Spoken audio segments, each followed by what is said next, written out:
नमस्कार दर्शकों, पंडित ज्योति चैनल में आप सभी का हार्दिक स्वागत है। देखिए, होली का दहन जब होती है तो उसके अंदर कुछ कुछ चीज़ वस्तुएं डालने से हमको खूब लाभ मिलता है। शास्त्रों में भी इसके कई प्रमाण मिलते हैं और जो पारंपरिक तौर पर यानी हमारे जो बुजुर्ग लोग करते आए हैं संतों के बताए हुए माध्यम से, किसी तंत्र गुरुओं के बताए हुए माध्यम से, वह भी मैं आपको बताऊँगा जो शास्त्र में लिखा है। मैं आपको यहाँ बता दूंगा कि शास्त्र में लिया गया है और जो किसी पारंपरिक तौर पर चला आ रहा है वह भी मैं आपको बताऊंगा कि यह प्रयोग पारंपरिक है। इसको आप लोग करिए तो यह लाभ होने वाला है। लेकिन विशेष रूप से आपको ध्यान ये देना है कि ऐसा नहीं कि आप लोगों ने केवल लकड़ियाँ इकट्ठी कर दी, कुछ कचरे डाल दिए, कुछ गत्ते डाल दिए, कुछ प्लास्टिक डाल दिया और उसको जला दिया और उसके अंदर आप लोग ये आहुति ले जाकर डालें तो उससे कोई लाभ नहीं होने वाला है। ठीक है। होलिका दहन की अपनी एक रीति होती है, अपनी एक परंपरा होती है जो कि वैदिक मंत्रों द्वारा अथवा तो पौराणिक मंत्रों द्वारा इसका पूजन किया जाता है, जो हमारे शास्त्रों में पूजन का मंत्र भी दिया गया है। ठीक है। अगर आप इस ढंग से पूरे रीति रिवाज से अगर आप होलिका का दहन करते हैं और उसके बाद उसके अंदर ये चीज़ें आहुतियाँ डाली जाती हैं तो निश्चित तौर पर आपको भरपूर लाभ मिलता है। तो यह बात मैंने आपको पहले ही बता दिया, क्योंकि किसी भी प्रकार की होली जल रही है आप ले जाकर उसके अंदर डाल दें कुछ भी तो लाभ नहीं होगा। ठीक है। मांत्रिक होली होनी चाहिए। सबसे पहला प्रयोग है कि नज़र दोष, ऊपरी वादा है किसी को तो उसके ऊपर करने के लिए अग्नि में ना पीली सरसों और काले तिल की आहुति का विधान बताया जाता है हमारे शास्त्रों में। इसको हमारे शास्त्रों में राक्षस गण कर्म कहा गया है। ठीक है। तो होलिका दहन की रात्रि को अथवा तो जो मुख्य मुख्य 4 रात्रियाँ होती हैं, होलिका हो गई, दीपावली की रात्रि हो गई, शिवरात्रि हो गई ना, ये सब सिद्धिदात्री रात्रि होती हैं। इसके अंदर कोई भी तंत्र प्रयोग अथवा तो मंत्र प्रयोग किया जाता है तो वह सिद्ध को प्राप्त होता है, सिद्ध हो जाता है। यदि इस समय इन रात्रियों में आप मंत्र जाप करते हैं ना तो उस मंत्र में आपकी चेतना बढ़ती जाती है। इसलिए तंत्र और ज्योतिष के जानकारों ने इन उपायों को होलिका की प्रचंड अग्नि के साथ जोड़ दिया है, यानी होलिका दहन के साथ ही आपको यह प्रयोग करना है। लेकिन शर्त यही होनी चाहिए कि आपकी मांत्रिक होली होनी चाहिए। प्रपंच सार ग्रंथ में वर्णन आता है कि राजवी शत्रु शांत शक्त, इसका अर्थ है कि शत्रु और नकारात्मक शक्तियों की शांति के लिए राजी यानी पीली सरसों राई जिसको कहा जाता है, इसमें आपको यह प्रयोग करना होता है। तो शत्रु का अर्थ केवल इंसान नहीं होता, शत्रु केवल इंसान ही नहीं होता। यदि आपको नज़र दोष लग गया हो, कोई रोग हो गया हो, कोई ऊपरी बाधा हो गई हो, तो यह सब आपके शत्रु के ही समीकरण में बैठते हैं, ये सब आपके शत्रु ही हैं। इसलिए होलिका में सरसों डालकर इन नकारात्मकताओं का नाश किया जाता है। तो पीली सरसों आप ले लेना, उसके साथ लौंग ले लेना। ठीक है। लौंग कौन सा होना चाहिए? वो फूल वाली लौंग होनी चाहिए, बिना टूटे फूल वाली लौंग ना हो। लौंग के ऊपर जो गोल गोल होता है वह ना, उसका फूल उसके अंदर वह टूटा हुआ ना हो। तो पीली सरसों और लौंग लेना और जिस व्यक्ति की नज़र उतारनी हो उसके ऊपर से ऐसे मुट्ठी बंद करके 7 बार एंटी क्लॉकवाइज घुमाना होता है। ठीक है। वह घुमाने के बाद आप यह सामग्री जो अपने हाथ में है होलिका के अंदर अर्पित कर देना। ठीक है। वह सभी लोग कर सकते हैं, माताएं बहनें, जो बच्चे छोटे हैं वो उनको होलिका के पास ले जाना, मुट्ठी में ही आप अपनी सामग्री पर घर से ले जाना, ऐसा नज़र उतारना और बच्चों की ओर आप होलिका में डाल सकते हैं। ये बिल्कुल ही सहज प्रयोग है, सरल प्रयोग है। अब देखिए, दूसरा प्रयोग घर में सुख समृद्धि के लिए प्राय परिवार के प्रत्येक सदस्य को होलिका दहन में घी के भिगोई हुई 2 लौंग और 1 बताशा पान के पत्ते में ऊपर रखकर होलिका में अर्पित करना चाहिए। जिसको करना है घर के सभी सदस्य यह कर सकते हैं। यह ना पारंपरिक तौर पे जो चला आ रहा है, ये प्रयोग मैं उस हिसाब से आपको बता रहा हूँ, ग्रंथ में नहीं है। ठीक है। तो 2 लौंग घी में भिगोया हुआ होना चाहिए, पान का पत्ता होना चाहिए और बताशा होना चाहिए। ये आप एक में मिला के अर्पित कर देना होलिका माता को। फिर अर्पित करने के बाद 11 परिक्रमा करनी चाहिए।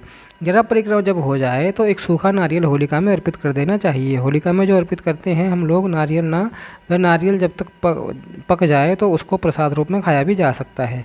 देखिए, होलिका दहन की रात्रि है और उसके अंदर ना नकारात्मक शक्तियों का दमन करने का खूब सामर्थ्य होता है इस रात्रि में। तो यदि आपके पास घर में किसी भूत प्रेत का साया हो तो जब होलिका जल जाए तब आप होलिका की थोड़ी सी अग्नि आप अपने घर में ले आना और घर के अग्निकोण में, अग्निकोण क्या होता है?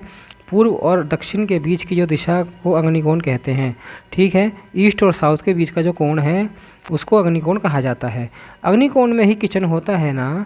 अगर वास्तुशास्त्र के हिसाब से देखा जाए तो यह अग्निकाप ना ले आना, किसी मिट्टी के बर्तन में अग्निकुंड में आप रख देना, बस केवल आपको रखना मात्र है। पास में एक सरसों का तेल का दिया जला देना, बस इतना ही करना है आपको। इससे भी घर में जो नकारात्मक शक्तियाँ होती है ना, वह सब घर के बाहर पलायन कर जाती हैं। लेकिन फिर से मैं आपको बता दूं कि यह अग्नि तभी काम करेगी जब वह मांत्रिक होली होगी। ठीक है ना। ऐसा नहीं कि कचरा जला दिया, कुछ भी लकड़ी फकड़ी, टूटे फूटे घर के दरवाजे या कुछ भी घर का सामान कूड़ा उसमें डाल दिया, होलिका बन गई, वह बिल्कुल गलत है।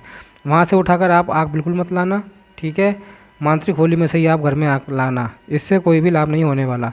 अगला प्रयोग जो पारंपरिक ढंग से कहा सुना जाता है वह है शत्रु से छुटकारा पाने के लिए होलिका दहन के समय 7 गोमती चक्र लेकर हाथ में प्रार्थना करनी चाहिए कि मुझे इन शत्रुओं से खूब त्रास हो रहा है, भगवान आप उनको सद्बुद्धि देना, है ना। ऐसे करके आप ये 7 गोमती चक्र होलिका में डाल देना चाहिए। आगे चल के उन शत्रुओं में कोई हमें बाधा ना मिले, हमको उन शत्रुओं से राहत मिले। शास्त्र में ना यह मंत्र आता है कि असरिक्पा भय संतते कृत्वाम होली बलिशः अतस्त्वा पूजिष्यामि भूते भूति प्रभावः, ये मंत्र है। पहले इसका अर्थ समझिए कि आपको आगे प्रयोग बताता हूँ। इसका अर्थ है कि होलिका रक्त पिपासु यानी भयंकर राक्षसों के भय से त्रस्त हुआ मैं अज्ञानी बालक, लोगों द्वारा तुम्हारी रचना यानी स्थापना की गई है, इसलिए मैं तुम्हारी पूजा करता हूँ। हे होलिका, तुम मुझे ऐश्वर्य विभूति और सुख समृद्धि प्रदान करने वाली बनो। इसके अंदर प्रार्थना है इस मंत्र में कि हमारे घर में ऐश्वर्य बढ़ाओ यानी धन धान्य बढ़ाओ, है ना, हमारा यश सम्मान बढ़ाओ। इस प्रकार की होलिका देवी से प्रार्थना है। तो यह प्रार्थना कब करना है? पान का पत्ता लेना है हरा वाला, उसके ऊपर लौंग रखना है, बताशा रखना है और यह मंत्र पढ़कर उसे होलिका में अर्पित कर देना है। यह प्रयोग आप नहीं कर सकते हैं तो दूसरा प्रयोग सुन लीजिए। मंत्र यही रहेगा, केवल आप नारियल लेना, मंत्र पढ़ना और नारियल को अर्पित कर देना, ठीक है। तो इससे भी यह मंत्र आपके लिए काम करेगा। अथवा तो लाई समझते हैं ना, सफ़ेद सफ़ेद कलर की होती है, लाई होता है। तो लाई को लेकर आप परिक्रमा करते करते इस मंत्र को पढ़ना और लाई उस होलिका में डालते जाना। जैसे जैसे परिक्रमा करेंगे एक प्लास्टिक में अथवा तो मुट्ठी में आप लाई ले लेना और थोड़ा थोड़ा डालते जाना। यह मंत्र पढ़ते जाना महाराज, यह मंत्र आपके बहुत काम आने वाला है। होलिका की रात्रि सिद्धि की रात्रि है। मैं मंत्र आपको अच्छे से पढ़कर सुना देता हूँ, आप लोग भी पीछे पीछे पढ़िए ताकि आप लोग को यह पक्का हो जाए।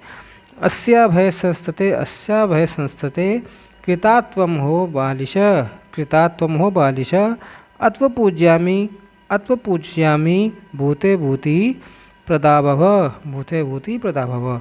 इस मंत्र को याद कर लेना, अथवा तो याद नहीं हो तो केवल आप लिख लेना कागज़ पे, होलिका दहन जहाँ हो रही हो वहाँ पर जाकर आप पढ़ लेना, ठीक है। पढ़ने के बाद आप परिक्रमा आदि कर लेना और फिर उसके बाद अर्पित कर देना, फिर एक बार पढ़ लेना और तो यह भी मंत्र आपके काम करेगा। अगला प्रयोग भी मैं आपको शास्त्र से ही बता रहा हूँ।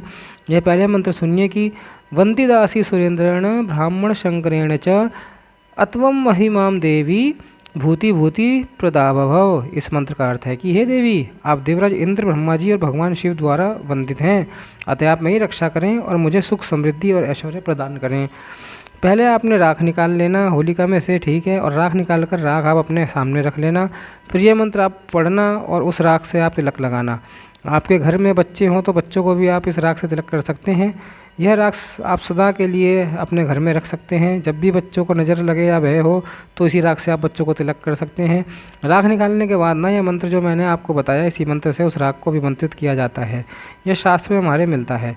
तो इस मंत्र को भी आप लोग पक्का करिए। मैं पढ़ता हूँ, आप लोग पीछे पीछे दोहराइएगा। वंदितासी सुरेंद्रेण ब्रह्मा शंकरेण च अत्वं पाहि माम देवी भूति भूति प्रदाभव। ये सब आपकी राख अभिमंत्रित हो जाए तो बस उससे तिलक का लाभ लीजिएगा, उसको घर में रखे रहिएगा। तो यह राख आपको निकालना कब है? तनिक होलिका दहन हो जाए, तनिक होलिका शांत हो जाए, तब भी आप ये राख निकाल सकते हैं अगले दिन, अथवा तो दूसरे दिन वहाँ पर चले जाएं और उस राख को निकाल कर अभिमंत्रित कर लें।